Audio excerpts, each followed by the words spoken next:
Bonjour, excusez, on a été coupé tout à l'heure, mais par la grâce de Dieu, tout est redevenu normal, tout est correct dès à présent et j'espère qu'on va passer un merveilleux moment par la grâce de notre Dieu. Amen.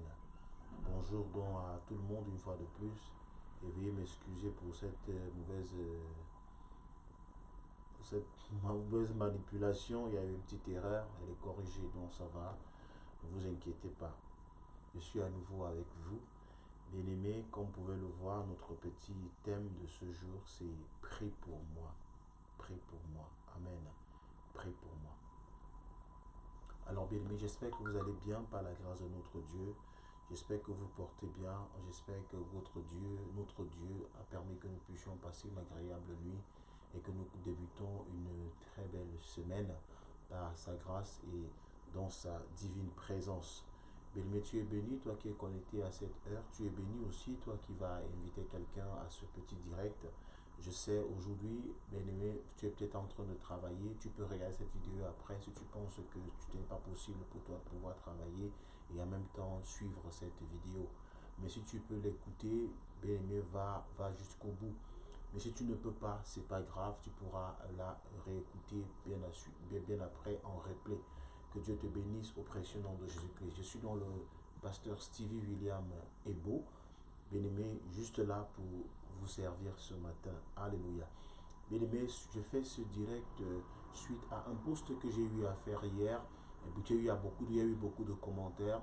Ne pouvant pas répondre à tous les commentaires, je viens en direct vous répondre afin que chacun sache exactement quelle est la position de la parole de Dieu et quelle est moi ma position en tant qu'homme de Dieu, en tant que serviteur de Dieu, en ce qui concerne la prière des uns pour les autres. Alléluia. Alors, bien-aimés, avant toute chose, comme vous le savez, quand vous êtes en tour, vous pouvez partager, je vous en prie, partager afin de pouvoir inviter quelqu'un à ce direct, afin que nous soyons nombreux à écouter cette parole aujourd'hui. Bien-aimés, j'espère que le volume est bon et que chacun peut m'écouter très bien ce matin. Je salue déjà la présence de tous ceux qui sont là ce matin. Que Dieu vous bénisse abondamment.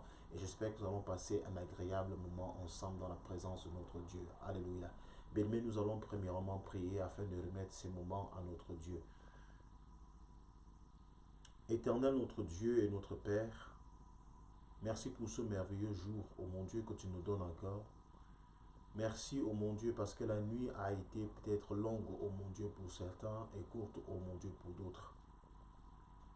Que la gloire te revienne, toi qui as fait le jour et toi qui as fait la nuit. Père, nous revenons au devant de toi ce matin, afin de comprendre, ô Dieu, trois fois saint, ta volonté, en ce qui concerne, ô mon Dieu, les relations que nous avons avec nos frères, avec nos sœurs et avec ceux-là que tu as placés au devant de nous. Père, merci parce que tu vas encore nous instruire. Merci parce que tu vas nous apprendre. Merci parce que tu vas nous édifier. Merci parce que nous savons que après ceci, éternel, notre foi va prendre un coup. Un coup positif, mon Dieu, parce que nous allons grandir. Seigneur, trois fois saint, notre adoration changera pour la gloire de ton saint nom. Dispose dans nos cœurs, dispose notre entendement, afin que nous puissions apprendre humblement et que nous puissions connaître ta sainte volonté au nom de Jésus-Christ. Amen. Soyez bénis une fois de plus, bien-aimés, que Dieu nous bénisse abondamment, que Dieu te bénisse toi aussi, toi qui es connecté à cette heure. Que la gloire de notre Dieu soit sur chacun de vous pendant que tu y es, pendant que tu partages sur ceci, bien-aimé, tu fais du bien à ton frère ou à ta soeur qui se trouve sûrement à milieu de toi ou alors qui se pose les mêmes questions que toi. Bien-aimé, nous serons sûrement édifiés par cette parole, mais cette parole est aussi, elle aussi là, afin que nous puissions aussi édifier nos frères et sœurs. Alléluia. Nous sommes frères, nous sommes sœurs d'un même Père. Nous servons d'un et remplis d'un même esprit. Cet esprit qui nous conduit dans la vérité et dans toute la vérité. Alléluia. Bien aimé, la parole de Dieu, c'est la pensée de Dieu. La parole de Dieu, c'est la volonté de Dieu pour l'homme. Et bien aimé, en tant qu'homme, en tant que serviteur de l'Éternel, en tant que ceux qui aspirent, parce que beaucoup nous aspirons encore à être des disciples de Christ, nous ne sommes pas encore, nous n'avons pas encore atteint la carrure, nous n'avons pas encore atteint réellement la forme que Dieu voudrait que nous puissions avoir auprès de son Fils Jésus-Christ. Bien-aimé, mais je crois que par son amour, par sa grâce, il nous parfait chaque jour. Il nous permet de pouvoir atteindre cette perfection et nous l'atteindrons si et seulement si nous sommes obéissants, si et seulement si nous marchons selon cette parole, si et seulement si nous écoutons réellement ses consignes et ses directives. Que Dieu nous bénisse abondamment ce matin au précieux nom de Jésus-Christ. Bien-aimé, je bénis dans la présence de mon frère Sioué, papy, que Dieu te bénisse abondamment. Que Dieu te bénisse abondamment, que Dieu te bénisse abondamment, que Dieu te bénisse abondamment, que Dieu te bénisse abondamment. Je vous en prie, ce n'est pas le temps de pouvoir m'appeler. Ne m'appelez pas en ce moment parce que je ne peux pas prendre vos appels. Amen. N'appelez pas, je ne peux pas prendre vos appels en ce moment. Nous sommes en train de travailler. Alléluia. Nous sommes en train de travailler. Nous sommes en train de travailler. Alors, bien-aimés, prie pour moi. Prie pour moi. Prie pour moi. Hier, bien aimé, je faisais un post pour relever quelque chose qui se passe en milieu chrétien aujourd'hui. Il y a des guerres de communauté, il y a des guerres de famille. Nous formons tous le peuple de Dieu, mais dans ce peuple de Dieu, il y a des familles. Alléluia. Et dans ces familles, beaucoup ont la conviction que dans leur marche, ils sont avec Dieu. D'autres aussi ont la conviction que dans leur marche, ils ont Dieu. Personne ne veut se laisser convaincre par qui que ce soit. Or, nous avons notre légiste qui est la parole de Dieu. C'est à la lumière des Saintes Écritures que nous marchons. Ce sont la parole de Dieu que nous devons fonctionner. Alléluia. C'est par cette parole que nous savons exactement si ce que nous faisons est juste, si ce que nous faisons devant Dieu n'est pas juste. Mais celui qui ne marche pas selon la parole de Dieu dira sûrement, pasteur, moi je marche selon l'inspiration, selon la révélation du Saint-Esprit. Je serai aussi d'accord avec cette personne parce que nous croyons que Dieu ne change pas. Il est le même hier, aujourd'hui et éternellement. S'il a fait des révélations par le passé, il le fera aussi aujourd'hui. Car exactement ce que signifie cette parole-là. Mais bien aimé, beaucoup de personnes, dont aujourd'hui beaucoup de nos frères, nous sommes tous dedans. Nous disons parfois à cette l'église catholique romaine, vous priez Marie, et ils vont vous dire, nous ne prions pas Marie, nous demandons à Marie d'intercéder pour nous auprès de son Fils Jésus-Christ. Oui, on va les traiter d'idolâtres, on va les traiter de tout ce que nous voulons, mais de l'autre côté, ils vont dire, vous aussi, vous allez vers vos pasteurs, et vous leur demandez aussi de prier pour vous. Vous leur demandez, vous mettez aussi à genoux devant vous, et vous demandez, vous mettez aussi à genoux devant eux, vous leur demandez de prier pour vous. N'êtes-vous pas aussi idolâtres comme nous? Alors, bien-aimés, que dit la parole, que nous enseigne la parole? Nous devons savoir premièrement qu'il n'y a aucun autre médiateur entre Dieu et les hommes. Le seul médiateur entre Dieu et les hommes, c'est Jésus-Christ. Ça veut dire que tout autre médiateur entre Dieu et les hommes, bien-aimés, est une idole. Alléluia, est une idole. Nous allons donc ouvrir nos Bibles, premièrement dans le livre de Matthieu, chapitre 11. Alléluia, afin de pouvoir comprendre réellement ce que nous voulons dire aujourd'hui. Bien, pendant que tu y es, tu peux inviter quelqu'un, tu peux conduire quelqu'un à ce direct. Matthieu, chapitre 11, à partir du verset 28. Matthieu, chapitre 11, verset 28.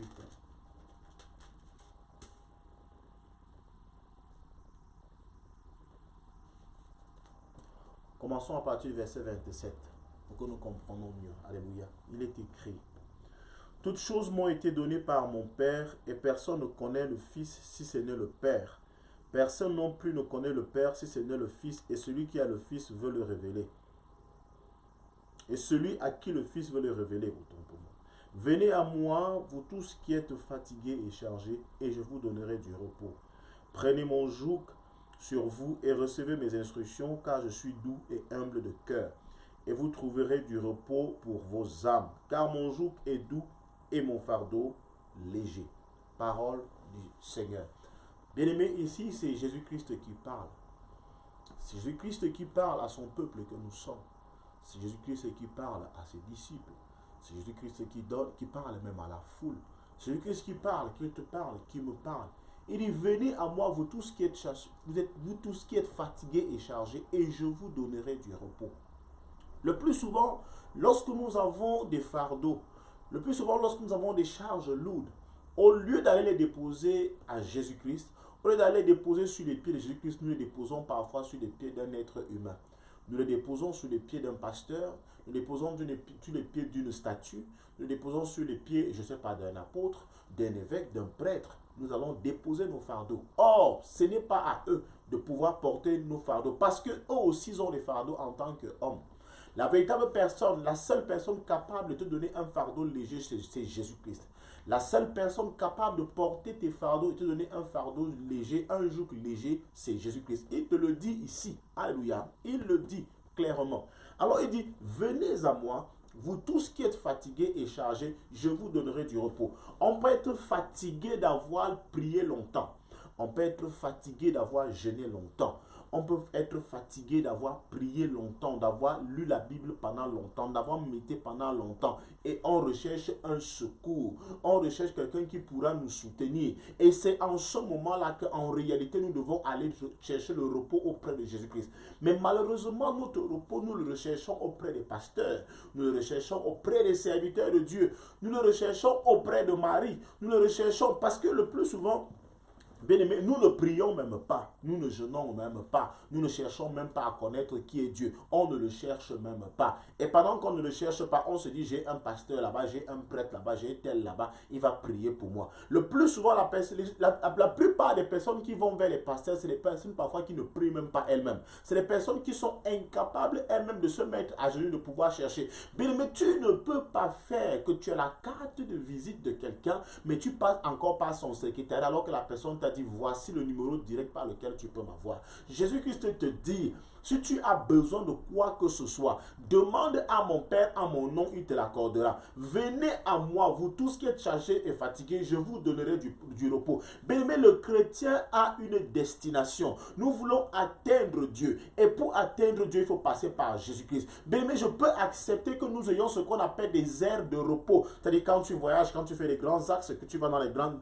Tu fais les grandes lignes, il y a ce qu'on appelle des aires de repos. C'est des petits endroits où tu peux te reposer pour quelques minutes. Mais bien aimé, ce n'est pas là que tu vas décharger. Non, tu n'es pas encore arrivé. Tu es juste à un endroit où tu peux te reposer pour 5 minutes, pour 2 minutes. C'est vrai, le pasteur, le prêtre a le droit aussi et le devoir de te soutenir, mais pas de devenir ton prieur. Alléluia. Le prêtre ne prie pas à ta place. Le prêtre t'encourage. Le pasteur t'encourage. Le pasteur t'encourage. Je vais prendre Marie ici comme une servante. Je prends Marie ici. Je ne cherche pas à savoir si elle est morte ou si elle est vivante. Alléluia. Parce que je vais vous expliquer aussi quelque chose par la fin. Je ne cherche pas à savoir si elle est vivante, si elle est morte. Alléluia. Mais je vous dis tout simplement, je vais la prendre ici comme une servante. Je vais la prendre ici comme une soeur. Je vais la prendre ici comme un frère vers qui tu peux aller. Tu dis, aide-moi à prier. Mais quand tu dis à quelqu'un, aide-moi à prier, ça ne veut pas dire que toi, tu pars dormir. Ça ne veut pas dire que toi, tu pars rester dans ton coin, tu continues à faire ce que tu veux. Et c'est ce que nous faisons le plus souvent. Nous menons parfois une vie qui ne glorifie pas le Seigneur, mais parce qu'on a déposé nos sujets de prière auprès du pasteur, on se dit, le pasteur fera tout pour nous. Mais le pasteur, les prières du pasteur ne remplace pas tes prières. Les prières du pasteur ne remplacent pas tes prières. J'avais expliqué cela bien. Vous allez constater quelque chose pendant les moments de prière à l'église. Pendant les moments de prière à l'église, on peut demander à tout le monde. Quand on dit, nous faisons peut-être la séance d'intercession, on dit, nous allons prier pour un tel. Tu vois, tout le monde va prier. Parfois, c'est à la va-vite que chacun prie pour l'autre. Quand on va dire, nous allons prier pour la soeur telle qui est malade, on va à la va-vite. Quand on va dire, on va prier pour tel frère, on va prier pour telle église, on va à la va-vite. Mais quand on va dire que chacun élève maintenant son sujet de prière, tu verras ton frère qui était à côté de toi, qui priait rapidement, se mettre carrément à genoux. D'autres vont même se coucher. Parce qu'en fait, ils sont conscients qu'en ce moment, c'est ma prière, c'est ce qui me concerne que je suis en train de lever à Dieu. C'est normal. Et c'est un réflexe normal. C'est une réaction normale parce que, bien aimé, personne ne peut mieux prier pour toi que toi-même. Même le pasteur que je suis, je ne peux pas mieux prier Dieu pour toi que toi-même. Alléluia. Et c'est ce que Jésus nous invite à faire. C'est ce que Jésus nous invite à faire. Il ne nous dit pas de déposer nos fardeaux entre les mains d'un homme, de déposer nos stress entre les mains d'un homme. Ils sont là pour nous soutenir. Ils sont là pour nous encourager. Tu verras donc, pendant que quelqu'un vient vers toi pour un problème, tu es capable. Je dis cela à mes frères. Je dis, vous faites très mal parfois lorsque quelqu'un vient vers vous et a un problème. Et vous prenez tout son problème sur vous. Mais en prenant son problème sur vous, vous n'êtes pas Jésus. Vous n'êtes pas Jésus. Vous n'êtes pas Jésus-Christ. Donnons la place à Jésus. Donnons à Jésus sa place et prenons la nôtre. Nous sommes là pour encourager les frères. Nous sommes là pour encourager les sœurs. Mais nous ne sommes pas là pour remplacer Jésus-Christ dans leur vie. Mettons chacun devant ses responsabilités. Mettons chacun devant ses responsabilités. Remettons chacun et disons à tout chacun, va vers Jésus toi-même. Apprends à le chercher. Apprends à le chercher. Bien-aimé, quelqu'un m'a dit hier, il y a une différence entre ceux qui prient Marie et ceux qui prient les pasteurs, parce que les pasteurs sont vivants, mais Marie est morte. Mais faites très attention. Ce que je vais vous dire, il n'y a pas de différence. Parce que l'idolâtrie, les gens n'ont pas commencé à prier Marie quand elle est morte. Les gens n'ont pas commencé à prier Marie quand elle était morte. L'exemple que ces personnes qui prient Marie et qui disent que Marie intercède juste pour eux, mais l'exemple qu'ils prennent, c'est les noces de Cana. C'est les noces de Cana. Oh, quand tu regardes les noces de Cana, ouvre dans Jean. Regardez les passages. On vient de lire dans Matthieu. Maintenant, nous allons dans Jean. Jean chapitre 2. Ouvre avec moi dans Jean chapitre 2. Et on va lire ensemble. On va écouter ceci. On va lire tout simplement.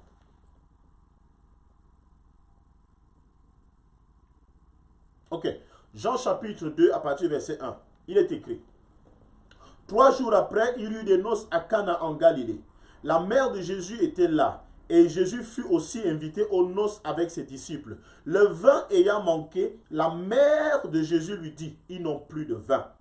Jésus lui répondit, femme, qu'y a-t-il entre toi et moi? Mon heure n'est pas encore venue. Alléluia. Regarde, ça c'est l'exemple que les catholiques, l'église catholique romaine brandit chaque fois que tu leur dis, vous n'avez pas à prier Marie. C'est l'exemple, c'est ce qu'ils brandissent toujours. Et ils ont raison ici, parce qu'en fait, pour te faire comprendre que l'idolâtrie ne commence pas quand quelqu'un est mort. Ce n'est pas après la mort. Le plus souvent, on commence à adorer quelqu'un, on commence à vénérer quelqu'un, on commence à l'adorer de son vivant. Et cela se poursuit même après sa mort. Ce qui se passe ici en réalité, c'est que, bien-aimés, ils ont pris l'habitude. Ils ont pris l'habitude que pendant qu'on leur demande, pendant que Jésus même leur dit, regardez, j'ai pris deux passages afin de pouvoir vous illustrer quelque chose. Regardez, Jésus leur ayant déjà enseigné depuis Matthieu, c'est-à-dire qu'avant que ces noces de Cana n'arrivent, mais tous ceux qui sont là savent que Jésus leur a toujours dit que chaque fois que vous avez un problème, venez vers moi. Chaque fois que vous avez un souci, venez vers moi. Chaque fois que vous êtes dans un besoin, venez vers moi. Alléluia. Il leur a déjà dit cela dans le livre de Matthieu. Mais plus tard, ils arrivent encore pendant la fête, pendant qu'ils sont dans le besoin, au lieu d'aller vers Jésus directement, ils vont aller s'asseoir à l'air de repos. Ils vont aller s'asseoir pour demander plutôt à Marie. Pourtant, Jésus était là. Pourquoi est-ce que nous aimons le protocole? On nous a montré qu'il y a une voie qui nous conduit à Dieu. On nous a montré qu'il y a un seul chemin qui conduit à Dieu. Bien-aimés, pourquoi ne sont-ils pas allés directement voir Jésus, mais ils sont allés voir Marie? C'est de leur vivant que cela a commencé. C'est du vivant de Marie que les gens ont commencé à l'adorer. C'est du vivant de Marie que les gens ont commencé à la prier. Pourtant, ils avaient la présence de Jésus au milieu d'eux. Jésus est là, mais tu veux passer par les raccourcis. D'ailleurs, je ne crois pas que ce soit un raccourci. C'est une façon de rallonger même, parce que, imagine, si pour avoir quelque chose, tu dois passer. Tu as une seule personne à rencontrer, tu cherches plutôt à rencontrer 2 personnes avant d'arriver. Non, ça veut dire que tu es en train de rallonger ton chemin. Ce n'est pas un raccourci. Le véritable raccourci, c'est Jésus-Christ. Le véritable raccourci, ce n'est pas Marie, ce n'est pas le pasteur. Mais parce que je crois une chose, s'il y a quelqu'un qui connaît mieux celui qui exauce, c'est Jésus. Alléluia. Parce que ce n'est pas Jésus qui exauce, mais c'est Dieu qui exauce au nom de Jésus-Christ. Ça veut dire qu'il n'y a pas une personne qui connaisse mieux Dieu que Jésus-Christ. Il n'y a pas une personne que Dieu connaisse sur terre que Jésus. Il n'y a pas une personne que Dieu connaisse mieux que Jésus-Christ. C'est Jésus-Christ, alléluia, qui est notre cachet.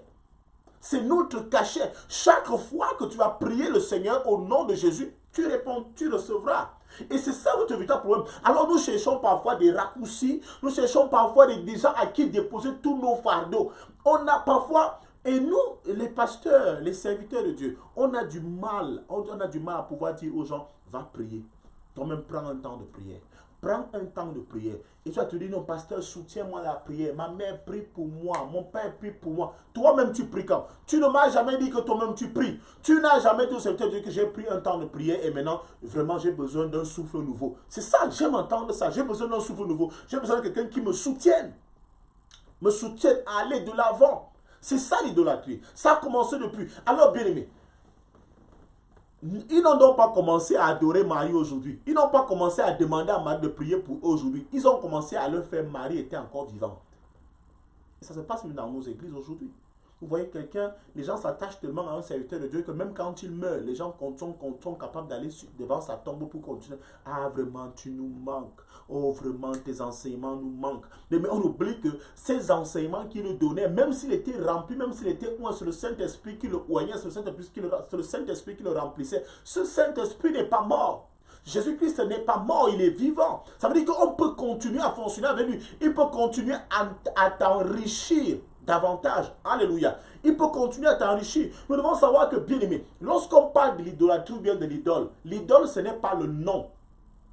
L'idole, ce n'est pas le nom. L'idole, ce n'est pas le nom. L'idole, c'est tout ce qui se met entre Dieu et toi et qui ne s'appelle pas Jésus-Christ. Écoute-moi très bien. L'idole, ce n'est pas le nom. L'idole, ce n'est pas Marie. L'idole, ce n'est pas le pasteur. L'idole, ce n'est pas le prophète. Mais l'idole, c'est toute personne qui se place entre toi et Dieu et qui ne s'appelle pas Jésus-Christ. Parce qu'il y a un seul médiateur entre Dieu et les hommes, c'est Jésus-Christ homme.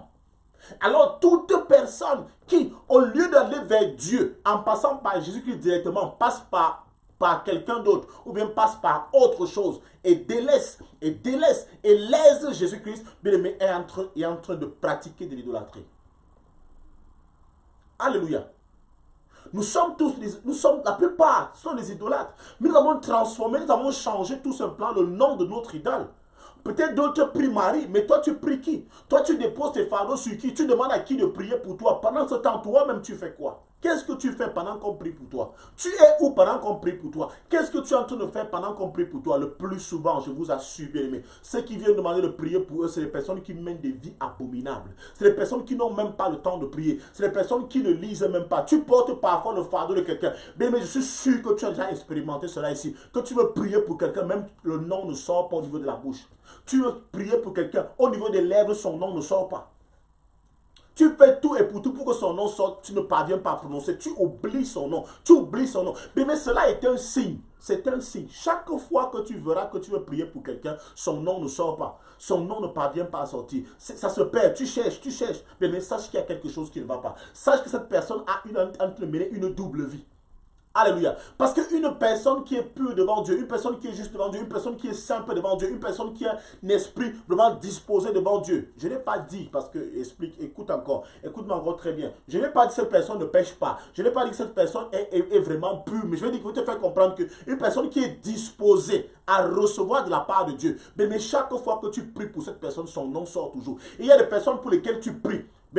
Même si tu ne veux pas prier pour elle, il y a des personnes pour lesquelles tu ne veux même pas prier, mais à peine tu commences à prier, son nom sort. Il y a des gens comme ça, tu ne forces pas, tu ne penses même pas à elle, mais quand tu te mets à prier, c'est son nom qui sort en premier. C'est le cœur disposé. Ce n'est pas parce que la personne a toujours été présente devant de toi. Ce n'est pas parce que la personne t'a toujours donné les offrandes ou bien donné ceci. Non, ce n'est pas une affaire d'offrande, ce n'est pas une affaire de dîme, ce n'est pas une affaire de ceci. Mais c'est que, en fait, l'esprit qui est en toi est en accord avec lui. Et l'esprit qui est en toi est en accord. Sachez-le bien, mais on ne prie pas pour les saints seulement. On ne prie pas d'ailleurs même. Jésus-Christ n'a pas été suscité pour les saints. Jésus-Christ a été suscité pour les pécheurs. Ça veut dire que Jésus a été suscité pour la poubelle afin qu'il transforme la poubelle et que la poubelle devienne quelque chose de saint et de pur. Alléluia. Ça veut dire que nous ne faisons exception de personne quand nous aidons à prier, mais nous voulons en sorte que ceux pour qui nous prions grandissent et deviennent aussi demain ceux qui peuvent prier ou alors intercéder pour d'autres personnes. Parce que c'est ça. Un intercesseur ne remplace donc pas la personne pour laquelle il prie devant Dieu. Je me répète, un intercesseur ne remplace pas la personne pour laquelle il prie devant Dieu. Ça veut dire que si je prie pour toi, je ne te remplace pas auprès de Dieu. Ça veut dire que ta prière est aussi importante. Dieu veut aussi entendre ta prière. Dieu veut aussi t'écouter. Dieu veut t'écouter. Arrêtez donc de pratiquer cette nouvelle forme d'idolâtrie qui n'a rien à voir, qui n'est pas différente de ceux qui adorent Marie. Vous n'êtes pas différent d'eux. C'est la même chose. Ce n'est pas différent. Pas parce que vos pasteurs sont vivants, pas parce que vos prêtres sont vivants. C'est la même chose. C'est la même chose. C'est la même chose. Et ils demandent, ils ne prient pas Marie pour que Marie exauce. Ils prient Marie pour que Marie demande, pour que Marie prie pour eux. Alléluia. Et c'est la même chose. Combien de fois es-tu allé voir le pasteur? Pasteur, prie pour moi. Pasteur, intercède pour moi. Pasteur, jeûne pour moi. Le pasteur prend même le jeûne pour toi. Pendant que le pasteur prend le jeûne pour toi, toi tu es en boîte de nuit. Pendant que le pasteur prend le jeûne pour toi, toi tu couches avec les femmes partout. Pendant que le pasteur prend le jeûne pour toi, toi tu es là, tu dors dans les bars. Pendant que le pasteur prie pour toi, toi tu es en train de faire n'importe quoi dans les rues. Tu escroques les hommes, tu escroques les femmes. Pendant que le pasteur est en train de prier pour toi, tu mènes ta vie. Et tu dis que le pasteur prie pour moi parce que tu as pris ton fardeau, tu allais déposer sur lui. Et le pasteur aussi a pris ton fardeau, il a accepté. Pasteur, ce n'est pas à toi de porter les fardeaux des hommes, c'est Jésus-Christ qui porte le fardeau des hommes. C'est Jésus-Christ qui porte nos fardeaux. Ce n'est pas un pasteur, ce n'est pas un prêtre, ce n'est pas Marie, c'est Jésus. Allez vers Jésus, allez vers Jésus, allez vers Jésus et déchargez vos fardeaux là-bas. Déchargez vos peines à Jésus. Remettez-lui ces peines-là. Il a accepté ce travail. C'est son boulot. Ce n'est même pas un ange. Ce n'est même pas un ange. Parce qu'il y a ceux qui prient encore Joseph. Tu vas encore prier Joseph. Il y a ceux qui prient les saints. Les saints n'ont pas ce droit de porter vos fardeaux. Les saints peuvent vous encourager, mais les saints ne portent pas vos fardeaux. Alléluia. Prier pour toi pour un temps, ça ne veut pas dire qu'on va prier pour toi pour tous les temps. Non, il faut que tu grandisses toi aussi. Tu dois grandir dans ta marche chrétienne. Tu dois marcher, tu dois grandir dans ta position en Christ. Tu dois grandir. Tu dois grandir. Faute à nous, parce que la faute c'est une faute qui est partagée. La faute est partagée. Alléluia. Faute est partagée entre les serviteurs de Dieu et même et les brebis, les fidèles. Le fidèle prend le pasteur pour son Dieu et le pasteur se prend pour le Dieu du fidèle. C'est ça en fait. Non, je ne suis pas votre Dieu. Je ne suis pas votre Jésus-Christ. Je ne le suis pas et je refuserai de porter vos fardeaux. Que chacun porte sa croix et me suive. Que chacun porte sa croix et me suive. Jésus ne te demande pas de porter ta croix et de suivre le pasteur. Jésus ne te demande pas de porter ta croix et de suivre le prêtre. Jésus ne te demande pas de porter ta croix et de suivre l'apôtre. Jésus ne te demande pas de porter ta croix et de suivre le prophète. Vous courez derrière les prophètes, pourquoi? C'est de l'idolâtrie. Prophétise. Tu crois que la prophétie que le prophète donne, Dieu ne peut pas te la même révélation sur ta vie? Il peut le faire. Il peut le faire. Il peut le faire. Jésus, Dieu peut te donner la révélation sur ta propre vie. Dieu peut te parler des choses cachées dans ta vie sans passer par quelqu'un. Je vous assure, bien-aimé. Je vous assure que Dieu peut le faire. Mais est-ce que tu crois que Dieu soit capable de le faire pour toi? C'est de la clé.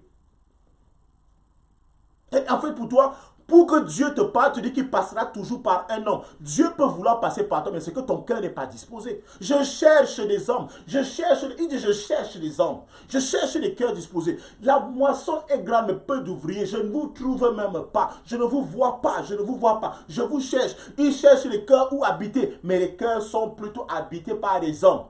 Dans mon cœur, je fais habiter mon pasteur. Dans mon cœur, je fais habiter mon prophète. C'est mon prophète qui est mon Dieu. Je me souviens encore, une maman, chaque fois que tu lui parlais, elle commençait à te parler de son prophète. Tu dis, mais maman, là je suis en train de te lire la Bible. Là je suis en train de te parler de la parole qui te concerne. Tu me parles de ton prophète. Je n'ai pas besoin d'écouter ton prophète. Je n'ai pas besoin de savoir qui est ton prophète. Je l'honore, je le respecte ton prophète, mais ce n'est pas de cela que je veux. Je te parle de ta relation avec Dieu. Je te parle de toi. Laisse le pasteur, parce que le pasteur aussi même en train d'arranger sa relation avec Dieu. Il est en train d'arranger sa position avec le Seigneur. Je te parle de toi. Toi-même, ta relation avec Dieu, c'est quoi exactement? Ta relation avec Dieu, c'est quoi? C'est quoi ta relation avec Dieu? Quand est-ce que tu le pries toi-même? Quand est-ce que tu le pries toi-même? Il faut les voir rassemblés dans les églises. Il faut les voir en rang dans les églises pour rencontrer le prophète, pour rencontrer le pasteur. Mais les prophètes, on se retrouve en train de vous dire des choses juste pour vous flatter. Juste pour vous faire croire que Dieu nous parle. Dieu ne peut pas, bien-aimé. Même les radios, même la radio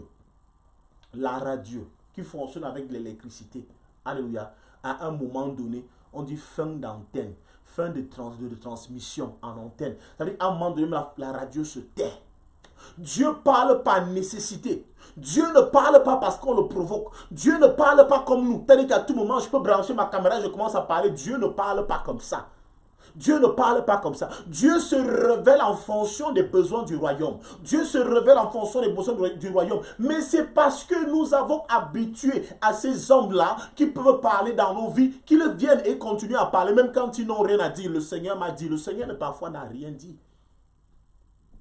Le Seigneur parfois n'a rien dit, mais on dit le Seigneur a dit. Le Seigneur parfois n'a rien montré, mais Dieu me montre. On n'a pas besoin de cela, bien aimé. Et ça, c'est à cause de nous. C'est à cause de nous. Parce que on a Dieu au-devant de nous. On a Dieu. On a un boulevard. Imagine, tu as un boulevard devant de toi, mais toi, tu vas entrer par la bouche. Qui ici?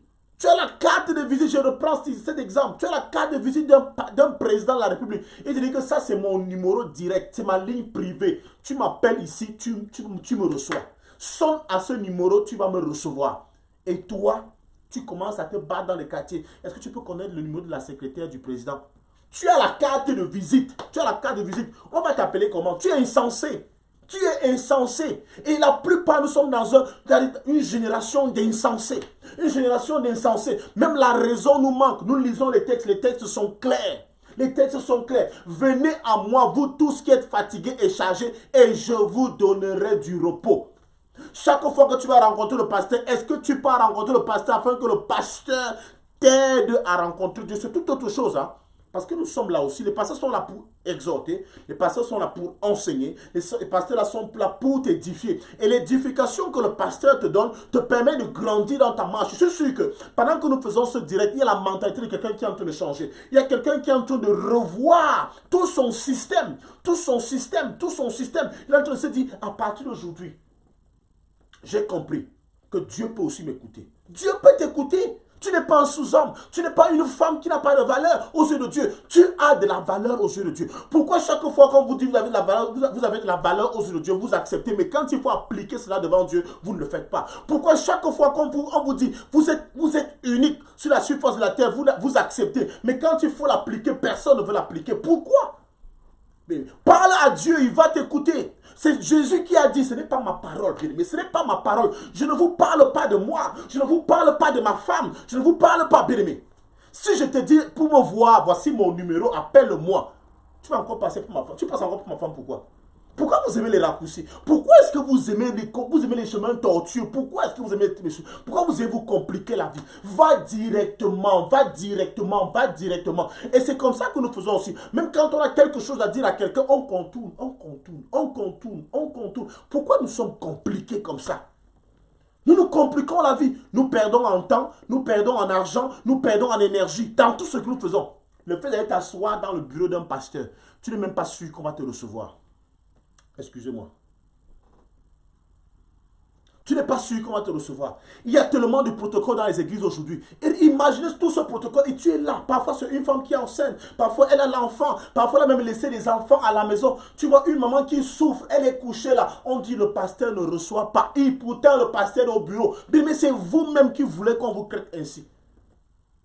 Vous voulez qu'on vous traite de la sorte. Je parle comme ça, bien aimé. Je parle comme ça là et beaucoup vont encore le faire aujourd'hui même. Elles ont rendez-vous avec le pasteur. Elles vont arriver là-bas, vont se mettre en rang pour s'asseoir afin de rencontrer le pasteur, afin de rencontrer un prêtre. Nous ne sommes plus simples d'esprit. Nous ne sommes plus simples d'esprit. Nous ne sommes plus humbles. Nous traitons parfois nos semblables comme étant du bétail. Bien aimé. Apprenons à dire la vérité aux gens. Bien aimé, pasteur,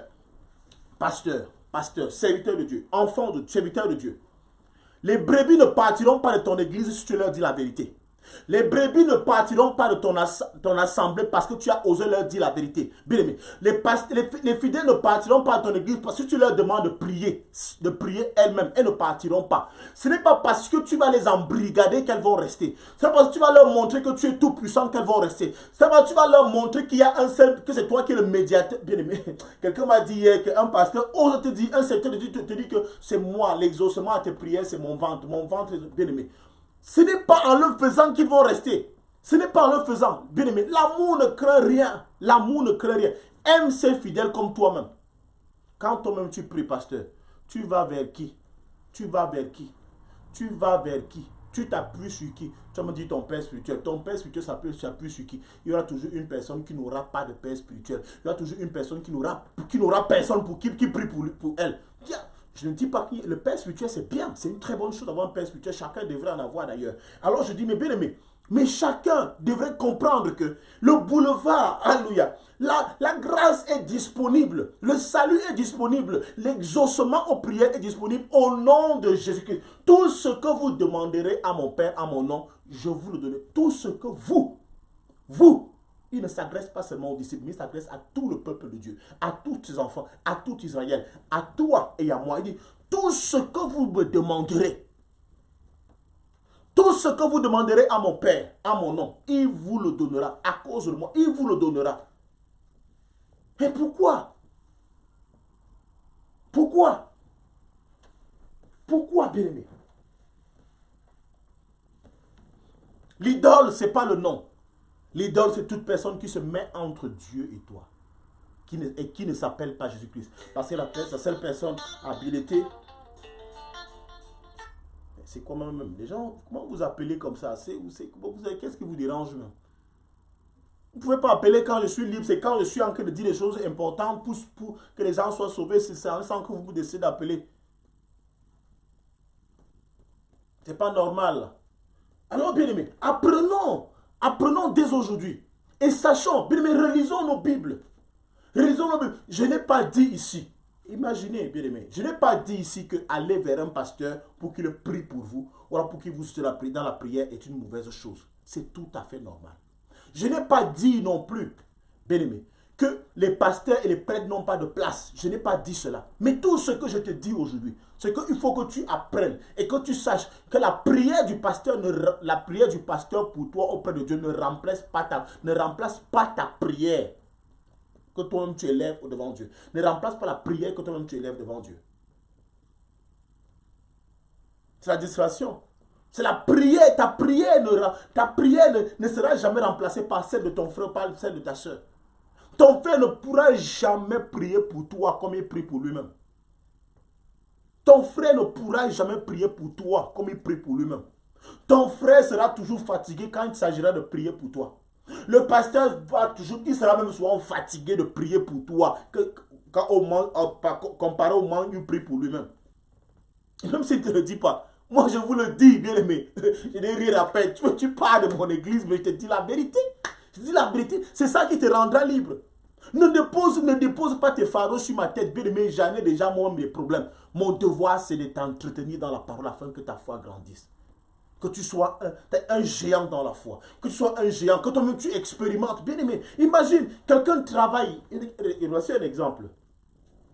Si je travaille pour toi, et que toi tu manges seulement, tu prends seulement l'argent à la fin du mois, tu ne travailles pas, tu manges.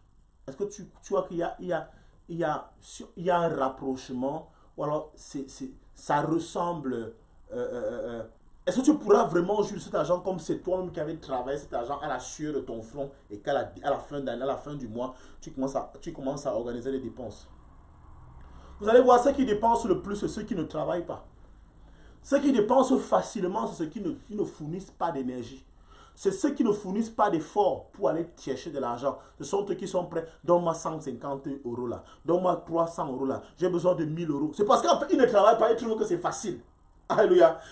Donne-moi une prophétie là, pasteur. Donne-moi une prophétie. Donne-moi ceci. C'est vrai qu'on prophétise par la puissance de l'esprit. Ce n'est pas que le pasteur, parce que tout le pasteur a trop prié qu'il commence à recevoir des prophéties. Non, on ne prophétise pas parce qu'on est trop spirituel. Mais on prophétise parce que l'esprit de Dieu nous donne une information que nous devons véhiculer, que nous devons communiquer à plusieurs personnes. Mais même pour cela quand même, Dieu donne à ceux qui ont le cœur disposé.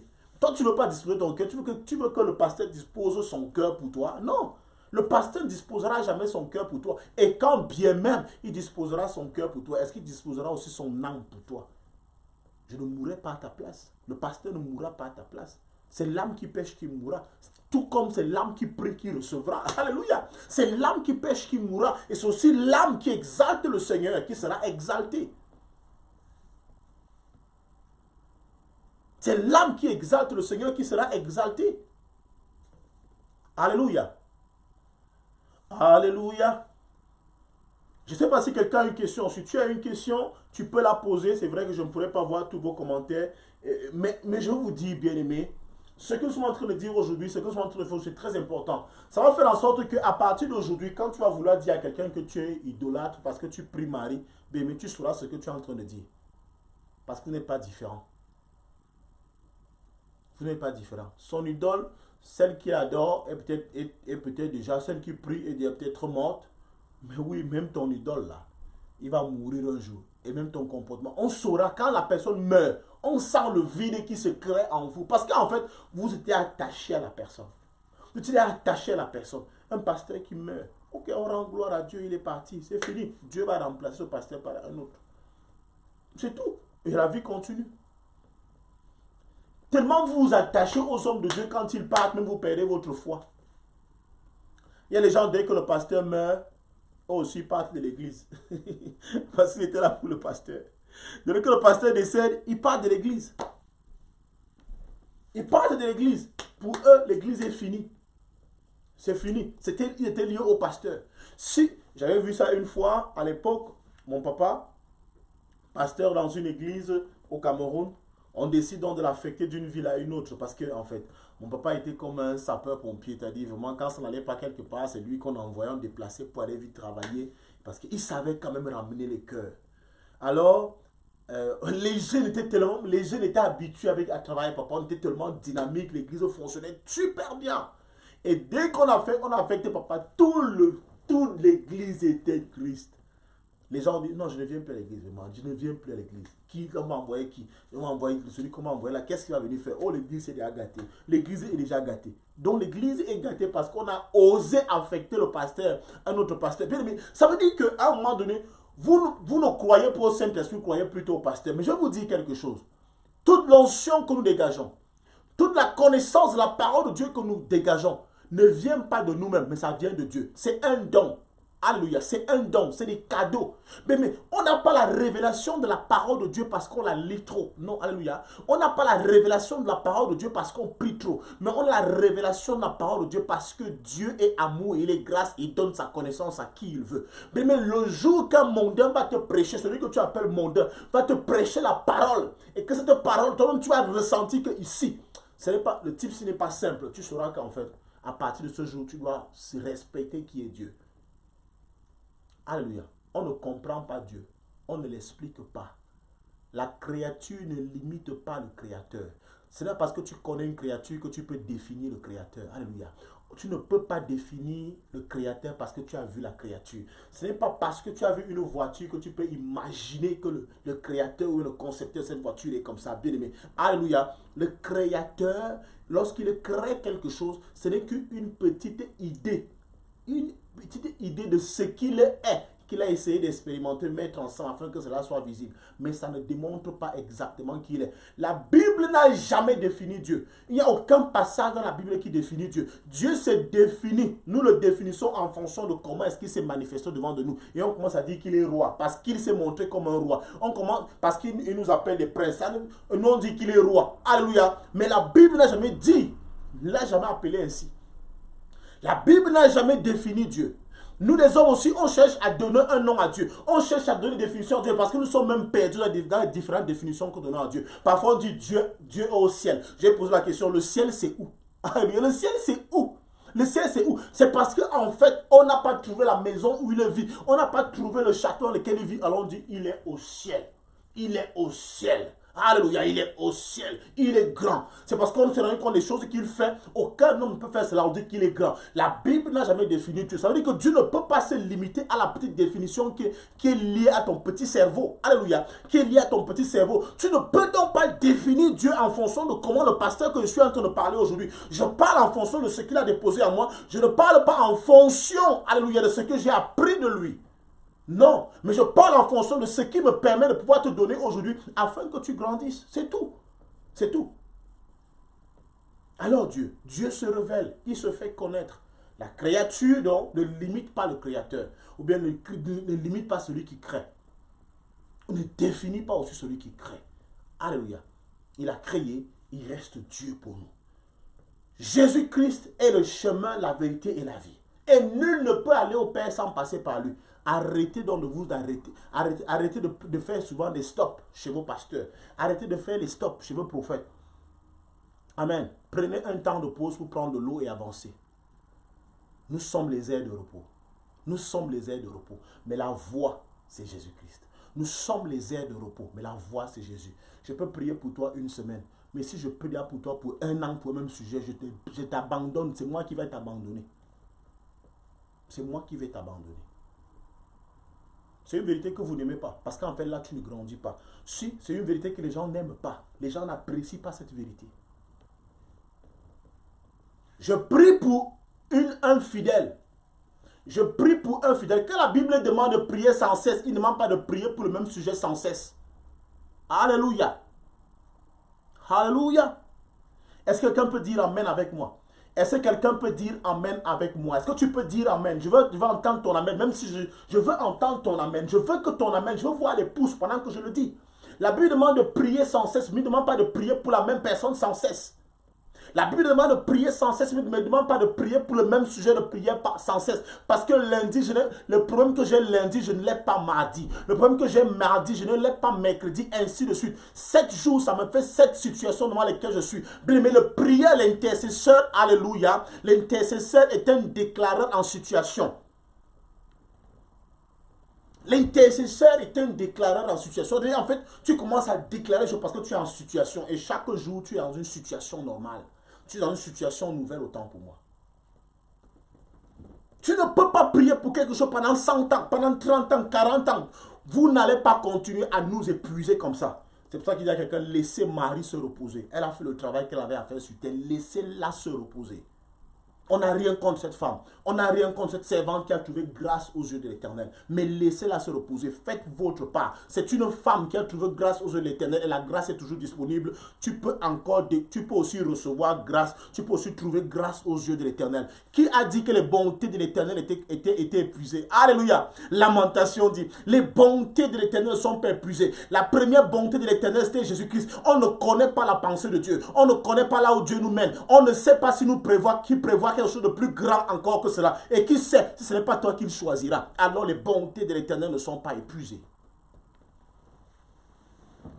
Les bontés de l'Éternel ne sont pas épuisées. Ses compassions se renouvellent. Mais son amour se renouvelle chaque matin. Chaque matin, et Dieu revient fort dans notre vie chaque matin. Nous l'expérimentons d'une manière particulière. Alors arrête de t'accrocher sur un pasteur, car ce que le pasteur vit peut être inférieur à ce que toi tu vas vivre demain. Ce que tu vis aujourd'hui peut être supérieur, peut être inférieur à ce que Dieu veut que toi tu vives demain. Alors ne t'accroche pas sur moi. Je ne suis pas ta limite. Le pasteur n'est pas ta limite. Le prêtre n'est pas ta limite. Marie n'est pas la limite de la manifestation de la grâce de Dieu dans la vie d'un homme. Elle n'est pas la limite. Ézéchiel n'est pas la limite. Et je ne sais pas, Jérémie n'est pas la limite. Tous ces grands hommes que vous connaissez ne sont pas la limite. Même Jésus a dit, je ne suis pas la limite. Car si vous croyez en mon frère des œuvres plus grandes que moi, ça veut dire que lui-même ne se constitue pas une limite. Mais il est tout simplement le chemin. Demandez les grandes choses à Dieu. Demandez à Dieu ce que moi je n'ai même pas pu faire. Mais à cause de moi, il vous le donnera. C'est ça ce que la parole dit. C'est ce que la parole dit. C'est ce que Dieu nous enseigne. Ce que Jésus-Christ nous enseigne. Tout ce que vous demanderez à mon Père à mon nom, il vous l'accordera. Si vous avez la foi, ne serait-ce qu'un petit grain, comme un petit grain de moutarde. Le grain de moutarde est la plus petite graine qui puisse exister. Alléluia. Si votre foi est comme cette graine de moutarde, vous direz à cette montagne, ôte-toi de là et jette-toi dans la mer et elle le fera. Jésus n'a jamais fait ce genre de miracle, mais il dit, à cause de moi, si vous demandez cela à mon Père, il le fera. Prie pour moi. Prie pour moi. Je prierai pour toi, mais en tant aussi, prie pour toi-même à la maison. Je n'ai pas dit que je ne vais pas prier pour vous. Je n'ai pas dit que je n'ai plus jamais prié pour vous. Mais j'ai dit, pendant que je prie pour toi, toi aussi prie pour toi-même. Je te soutiens. C'est normal, c'est mon devoir. C'est mon devoir de te soutenir. On ne soutient pas celui qui dort. On soutient celui qui est en exercice. On aide quelqu'un qui est en exercice. On encourage quelqu'un qui est en exercice. Alléluia. Si Goliath s'était avancé, David n'allait rien faire. Mais David a réussi à vaincre Goliath parce qu'il a trouvé que l'armée israélienne avait quand même neutralisé Goliath. Goliath ne pouvait ni avancer, il ne pouvait pas s'avancer parce que l'armée était là. Même si l'armée ne l'attaquait pas, Goliath ne pouvait pas avancer. Goliath ne pouvait pas avancer. Ça veut dire que David, la victoire n'est pas seulement à David, mais la victoire est à l'Éternel. Parce que c'est l'Éternel qui a disposé toutes choses avant que David n'arrive. Même la fronde que David avait, la pierre que David a ramassée dans le torrent, c'est Dieu qui l'avait disposée à cet endroit. Alors que toute personne soit à sa place, que chacun fasse son travail afin que les résultats soient extraordinaires. Que Dieu nous bénisse abondamment aujourd'hui. C'était pour vous le pasteur Stevie William Ebo. Je vous aime, je vous encourage. Nous allons quelque part. Dieu vient de là où on va. Faites-lui confiance. Shalom.